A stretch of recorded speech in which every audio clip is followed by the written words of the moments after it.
Bonjour. Parmi les mythes qui ont la peau dure dans ce qui est de l'histoire du berbérisme en Algérie, il y en a un qui est foncièrement ancré dans l'esprit d'une majorité d'Algériens, tout âge confondu,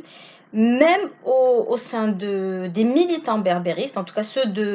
si vous voulez, les militants de base du berbérisme. Et c'est celui qui consiste à dire que le radicalisme au sein du mouvement identitaire berbère, à savoir des revendications quant à la langue berbère, s'est fait après l'interdiction de la conférence de Mouloud Amré en 1980 et qui provoquera le printemps berbère, le fameux printemps berbère. Ce qui disparaît du récit, c'est la réalité derrière et la véritable violence des militants berbéristes associés à des organisations de la droite française, des organisations qui étaient sympathisantes de l'OAS, nostalgiques de l'Algérie française, et qui se sont associés avec ces militants berbéristes pour provoquer en quelque sorte des tensions au sein de la société algérienne et faire en sorte que l'indépendance, en fait, ne soit pas une réussite. Alors, en 1966, la même année où on a vu la création de l'Académie berbère, sous la tutelle et le soutien de Jacques Benet, donc ce fameux conseiller proche de Charles de Gaulle. Charles de Gaulle, que nous savons, était déjà dirigeant de la France lors de la bataille d'Alger, donc qui était le président, qui était le chef d'État français au moment où il y avait les tortures, les exécutions sommaires, etc. de nos moudjahidines. Et donc ce même Jacques Benet, qui ne s'est jamais prononcé n'a jamais exprimé un quelconque soutien pour l'Algérie ou les Algériens. En revanche, pour les Berbères, oui, puisqu'il s'est énormément investi dans le kabylo-berbérisme, aidera une poignée de militants kabylo-berbéristes à créer l'Académie berbère. Donc cette même année-là, on voit la création également de Aginterpresse. Alors Aginterpresse se faisait passer pour une agence de presse, parce que bien évidemment sous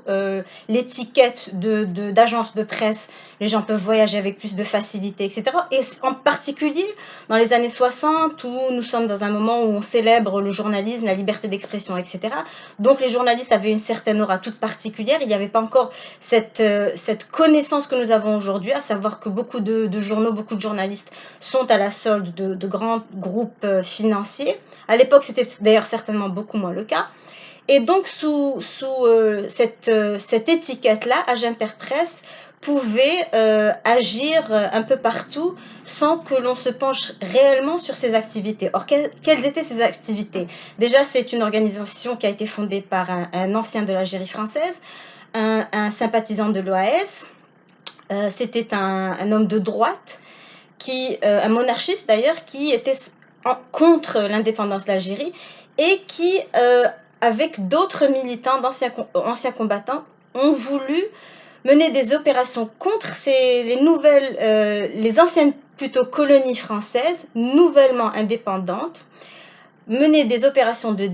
déstabilisation pour justement aboutir à ce qu'on a appelé la stratégie du chaos, qui consistait à dire qu'au final, vous voyez que ces pays-là ne peuvent pas s'autogouverner, ils ne sont rien sans nous. C'est en substance le but de cette organisation. Alors évidemment, pour s'attirer des soutiens divers, elle se déclarait également contre le communisme, donc contre ce qui était en quelque sorte indissociable de tous les pays non alignés, puisqu'ils étaient soutenus notamment par la Russie. Donc on voit ce lien entre Cuba, l'Algérie, le Vietnam, etc.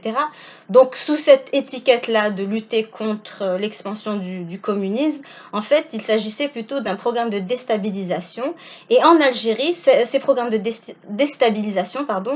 ont utilisé les militants berbéristes pour semer ce qu'on appelait la stratégie du chaos. Et donc, dans les années 70, ce qui est complètement absent du récit de l'histoire berbériste, puisqu'on nous raconte sans cesse que le printemps, la conférence de Mamre a été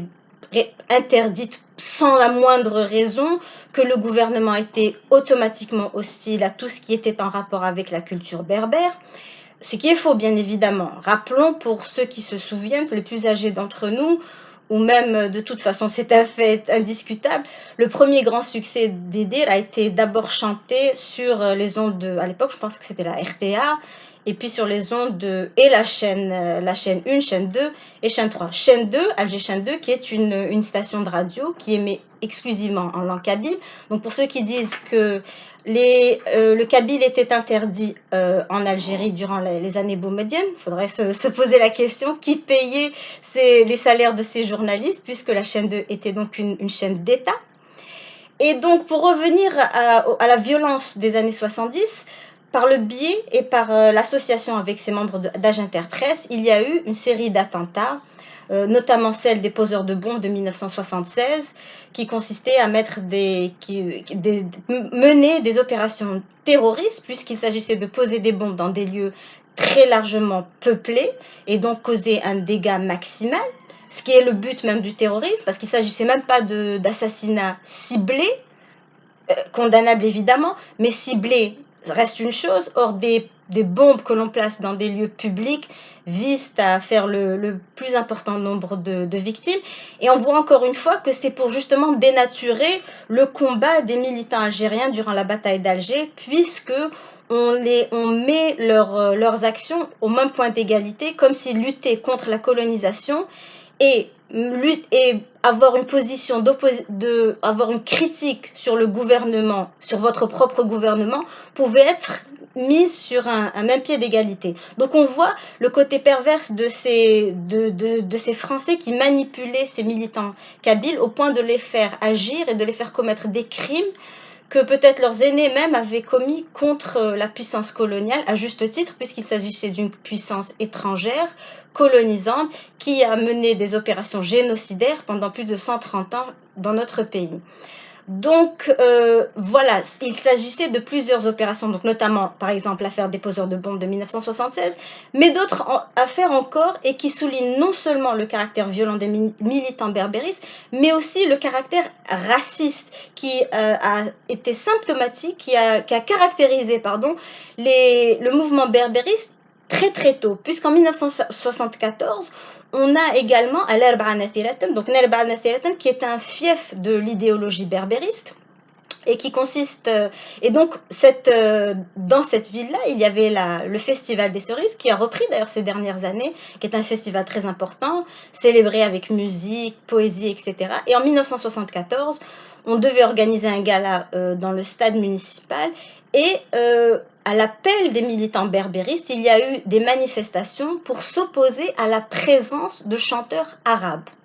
Alors, la simple venue de chanteurs arabes a été considérée comme un acte d'hostilité et ces militants se sont affrontés avec les gendarmes. Alors, le chiffre, il y a eu des victimes du côté des gendarmes.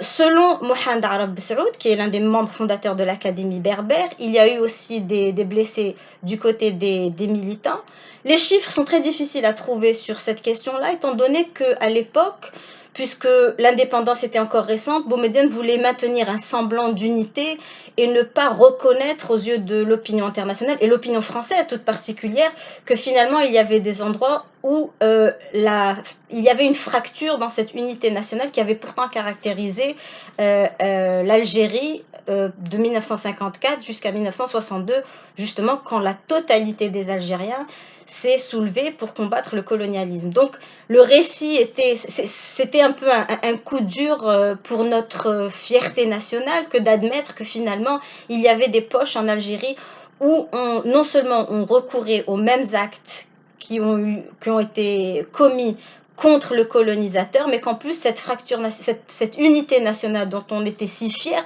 à peine 10-15 ans auparavant, était très impactée par le biais de ce militantisme berbère. Donc le militantisme berbère radical a existé avant le printemps berbère de 1980. Et lorsqu'il y a eu interdiction de la conférence de Mouloud Maamri, il y avait eu un accumulé par rapport à tous ces événements-là qui a forcé, à l'époque c'était Chadli Benjdid, à adopter une position un peu plus dure envers les militants berbéristes que l'on savait tous déjà, qui étaient associés à des groupes français, mais au final qui, selon euh, les, les documents qui ont fait surface bien plus tard, qu'il y avait des incohérences même au niveau des autorités françaises, puisque parmi les poseurs de bombes, on retrouvera même un citoyen français qui sera, il me semble, acquitté, je ne sais plus, mais qui aura été derrière le financement de ces opérations-là et qui aura mis à mal les relations franco-algériennes durant les années 70, puisque là, l'Algérie se rebiffe contre la France en lui rappelant qu'elle n'a pas à intervenir dans les affaires internes de l'Algérie et que ces opérations-là véritablement démontraient qu'il y avait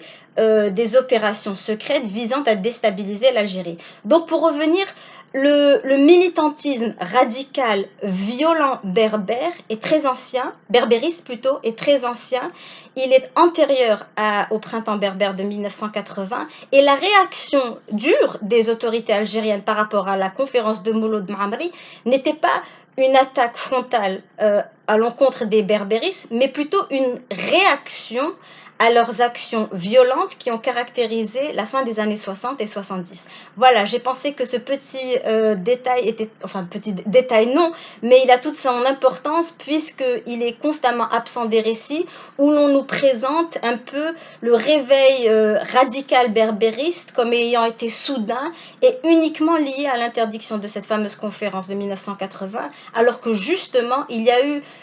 enfin une réaction des autorités algériennes par rapport aux activités de subversion des berbéristes en association avec des organisations françaises d'obédience nationaliste, de droite, nostalgique de l'Algérie française. Voilà, je vous remercie pour votre écoute. Au revoir.